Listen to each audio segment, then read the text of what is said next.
Imagine a giant bus crossing the desert, a testament to innovation and luxury. The story of the NN Transport Company is a fascinating journey of engineering, challenges, and perseverance. Join me in discovering how these buses marked a milestone in the history of land transportation, and how they survived far longer than anyone ever expected. Kings of the Desert: the incredible story of the largest bus of the 1930s. Year 1934. The sun relentlessly scorches the vast dunes stretching between Damascus and Baghdad. No shade, no refuge. Only sand, sky, and heat. Suddenly, through the shimmering horizon, a colossal figure begins to emerge like a mirage made of steel and wheels.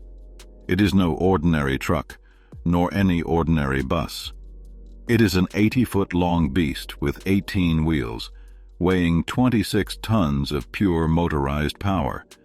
And it is not here by accident. It is designed to conquer the desert.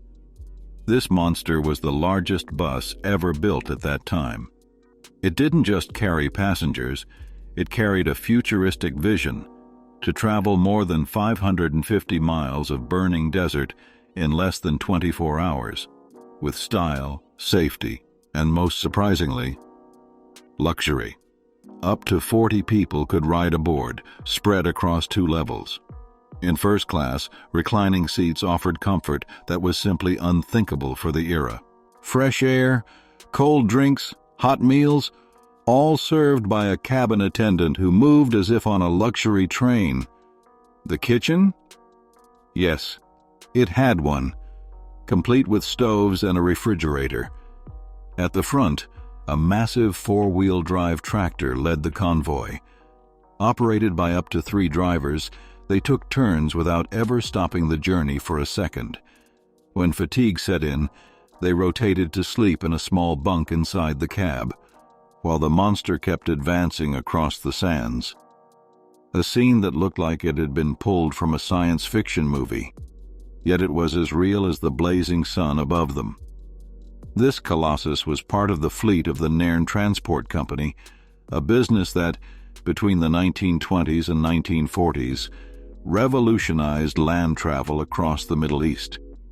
Not only because of its size or futuristic design, but because it connected entire regions through the desert at a time when airplanes were still an exclusive privilege.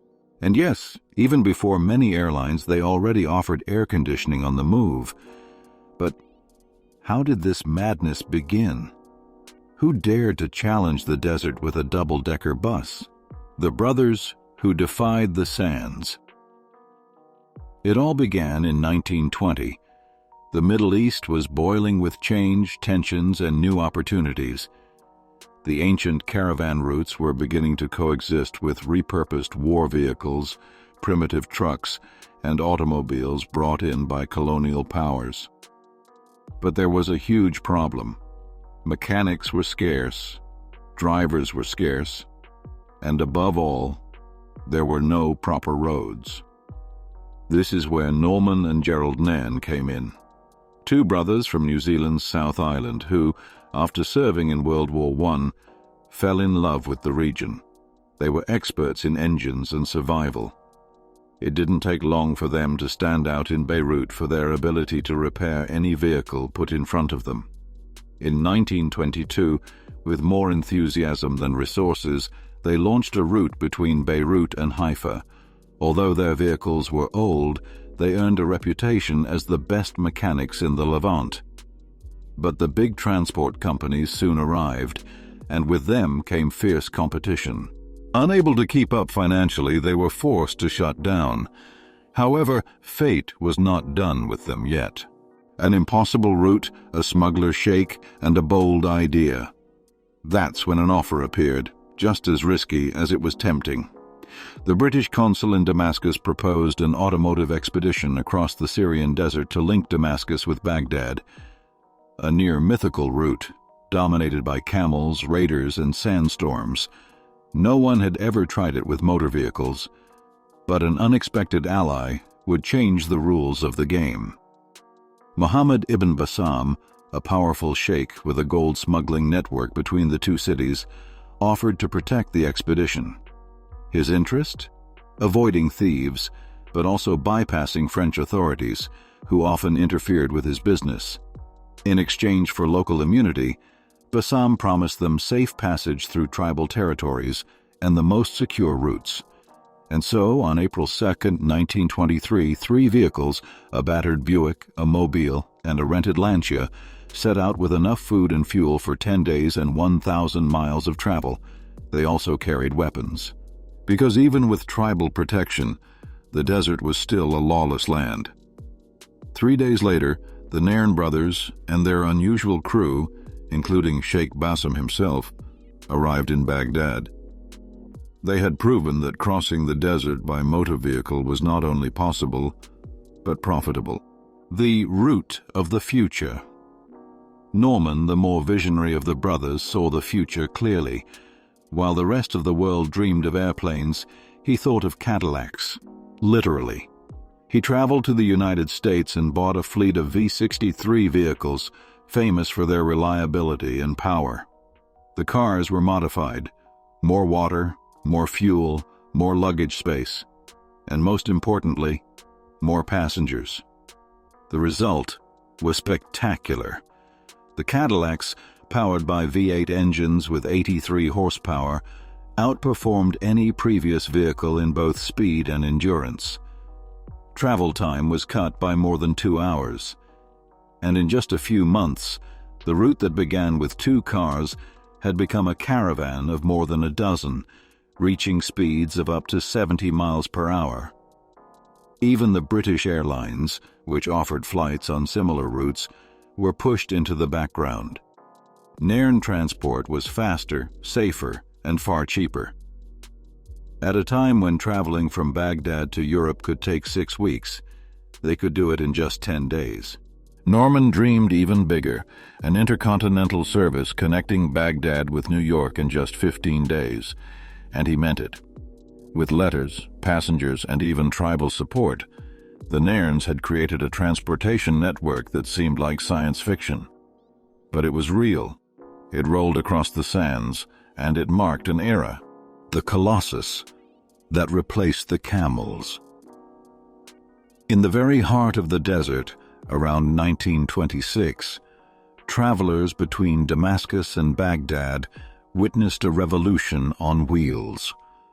That was when the Near East Transport Company, also known as the legendary NN, decided to leave behind their trusty Cadillacs and bet on something bolder: massive Safeway buses. Not only were they more spacious and comfortable, they also became a true symbol of the company. They appeared in ads, brochures, and earned a place in the collective imagination of all who crossed those hostile lands. In a radio interview from the time, Norman NN, the driving force and soul of the project, vividly recalled the almost epic challenges of those journeys. The heat reaches 110 degrees Fahrenheit in the shade, and sometimes there isn't even shade, he recounted with a voice hardened by experience. To change a tire, you had to wear gloves because the metal burned. Between Man and Breakdown, you had to cross volcanic terrain with stones more than 6 inches high. In winter, the cold was relentless, and rains turned the desert into a quagmire, but our buses carried food for 4 days. We never left anyone behind. The leap to innovation. A giant is born. That same year, the old Cadillacs gave way to a luxury 6-wheeled bus with Pullman seats, capable of transporting 15 passengers in full comfort. But innovation did not stop there. In 1930, NN experimented with a light semi-trailer pulled by a sleek Buick Roadster, and it was a success. So much so that in 1934 came the crown jewel, a colossal 80-foot-long bus capable of carrying 40 passengers with buffet and restrooms on board. Its weight? 26 tons. Its name? Marman Harrington, a rolling titan, tailor-made for the desert's challenges. This was no ordinary vehicle. It was the product of bold, almost futuristic thinking, adapting transport to one of the most demanding environments on the planet. While the world looked to the skies with aviation, NN kept its eyes on the dusty road, betting on reliability, endurance, and comfort. Technology serving the desert, the heart of this beast. A Hercules diesel engine with 188 horsepower, a gearbox with 12 forward speeds and 3 reverse, and a full 4-wheel drive system by Marman Harrington. The same technology used by the Iraq Petroleum Company to push pipelines through impossible terrain. If the coach got stuck, the trailer could be quickly detached, and the tractor freed to assist. When it came to luggage, space was not spared. A rear hold housed the main cargo, while a front compartment added capacity, bringing the total up to 2.8 tons. Passengers not only traveled in comfort, but could also carry far more than just a small suitcase. Luxury on wheels. Inside the Marman Harrington, luxury was undeniable. In first class, airline-style reclining seats were available, while the overhead compartments added nearly an extra ton of space. At the back, a simpler second class, without luggage storage, offered the same safety, though with less comfort. And yes, there was a bathroom. Although its exact location remains a mystery, it was most likely placed between the two sections. What is clear is that at the front of the trailer was a fully equipped kitchen. Here, not only were hot meals and snacks prepared, but also a telephone connection with the driver's cab was installed. Because yes, even in the middle of the desert, communication was key. And tireless crew. To ensure a smooth trip, each unit operated with at least 2 drivers. A bunk bed was even installed in the tractor, allowing one driver to rest while the other took the wheel. The journey lasted 24 hours non-stop, crossing a desert that tested everything: engines, bodies, patience. But the NN team was prepared. The trailer was built by the Bender Body Company of Cleveland. The tractor, a modified version of Marman Harrington's 6x6 trucks. This duo amazed everyone, from mechanics to the press, and became a regional milestone that still echoes in archives and memory. The mystery of the images. Today, finding photographs of this colossus is almost a feat. Most of the known interior images come from Popular Mechanics magazine, March 1934 edition. Curiously, that very same issue also included an article about postal radio beacons, a topic I once covered in another video, without knowing this magazine had it. The coincidences of history. The article on the buses was titled, "A Streamlined Bus Replaces the Camels in the Desert." And that was exactly what had happened. For a decade, Cadillacs had been used, but the arrival of these buses changed the rules of the game. The company received 2 units, one for cargo and another in full Pullman-style luxury for passengers. The price of the coach, £8,000 sterling. Fresh fruit. Under the scorching sun. One of the most incredible details was the cooling system. The bus had an external icebox that kept fruit and vegetables fresh. Water from the tank passed through this box via copper tubes, producing cold water, an unthinkable luxury for the time and the desert conditions. These kinds of comforts were an essential part of NN's selling point, especially as airline competition began to rise. Airplanes were fast, yes, but they offered neither the reliability nor the comfort nor, least of all, the cargo capacity of the Marman Harrington. The luggage advantage. A key fact. While airplanes limited free baggage to 60 pounds, the buses allowed up to 75. In an era when aviation was unreliable and expensive, that was a massive difference. Passengers knew that with NN they could bring their belongings, rest well, and eat properly, without risking being stranded due to bad weather. For a decade, this giant covered hundreds of thousands of miles across the desert, marking a golden age of overland transport between Baghdad and Damascus. A time when crossing the desert was not an act of faith, but a safe, comfortable, and even elegant journey. The decline of a colossus and the birth of a revolution on wheels. As World War II raged across every corner of the globe, even the legendary NN bus service had to come to a halt. It was inevitable. By 1942, in the middle of global chaos, the Marman bus, that mechanical monster of the desert, was sold to none other than the Royal Air Force. In its new life, the Colossus served as transport for military personnel between air bases. And although it may sound surreal today, there is a photograph from that period that looks straight out of a post-apocalyptic film. From an aerial view, the vehicle can be seen in all its glory, surrounded by human figures as if it were a rolling altar. It's hard not to think of Mad Max when looking at that image. After the war, the bus returned to the market, but never to NN.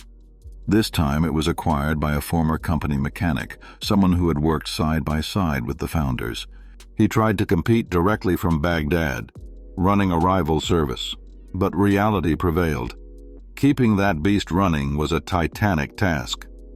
Spare parts were scarce, technical problems piled up, and eventually the bus changed hands again. Some rumors claim it survived into the 1960s, but its trail is lost to time. NN only had it for a decade, until 1942. Then it disappeared, like a legend wrapped in sand and silence. But the true legacy had already been sown. Since 1934, even before the Marman was sold, the NN brothers were already thinking ahead. They had learned valuable lessons from their previous experiences.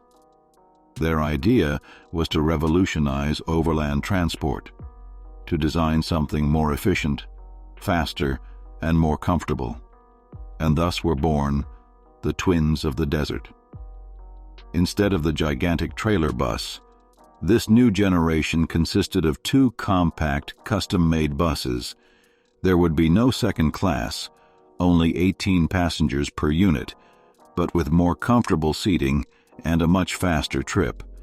They could reach average speeds of 60 to 65 miles per hour, cutting the journey down to just 15 hours. And it wasn't just about speed. Aesthetics mattered too.